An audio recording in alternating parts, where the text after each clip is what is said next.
जवान हो जावें तो उसी समय चल पड़ेंगे। तो जब वो युवा हो जाते हैं और खूब उड़ने योग्य हो जाते हैं तो चलते समय कहते हैं 5 हाथियों को वो पक्षी, अलल पक्षी ऐसे लटका, क्योंकि उन केड़ों के वन में हाथी के भी झुंड के झुंड होते हैं, वहाँ होते थे पहले समय में, मतलब बने ना रहे, तो वहाँ झुंड के झुंड हाथी होते हैं, नो एक दूसरे के सट कर चाला करें, सैकड़ों की संख्या में कई कई झुंड है। तो वो अलल पक्षी उनके ऊपर झपट्टा मारता है और उसके इतने तेज वो होते हैं 1.5 फुट के पंजे, और उनको ऐसे फंसा लेता है चारों हाथियों को, 4 हाथियों में, 5 और 5वें ने नोक मुंह के साथ, कहते 5 हाथियों को उठाकर वो अलल पक्षी आकाश में चला जाता है अपने माता पिता के पास, और फिर उनका आहार लेकर जाता है, वो आहार उससे उनसे करते हैं। तो अब आप यहाँ आए हो अलल पक्षी की तरह ध्यान रहे, एक पल भी वो पक्षी का बच्चा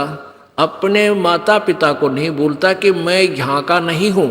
मेरे तो ऊपर है माता पिता, और जब मैं यहाँ से जब जाने जोगा हो जाऊंगा 1 मिनट में चल पड़ूंगा। तो आप उस अलल पक्षी के बच्चे की तरह यहाँ अब तैयार हो, अच्छी खुराक खाओ राम नाम की और मजबूत हो जाओ, और चलते समय इस राम नाम की कमाई लेकर ऊपर चलेंगे। अब कहते हैं अलल ध्यान जचा के वो पक्षी का बच्चा एक पल भी वो यहाँ रह ही नहीं सकता, उसको ये पता होता है, कॉमन सेंस होती है कुदरती, कि मेरे माता पिता वहाँ है, जिस दिन मैं यहाँ से जाने योग्य हो जाऊंगा एक पल नहीं रहूँ यहाँ पर। तो ऐसे आपने ये हर दिन उस सतलोक में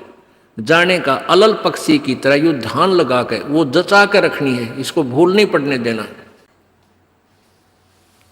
मकर तार का खेल कांगना अलल ध्यान जचा के,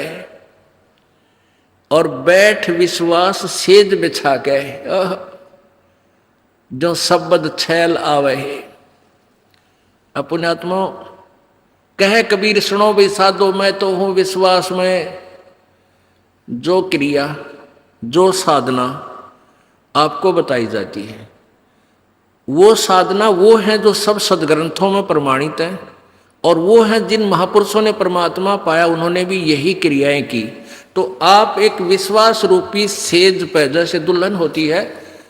अपने पति के इंतजार में वो बैठ जाती है, तो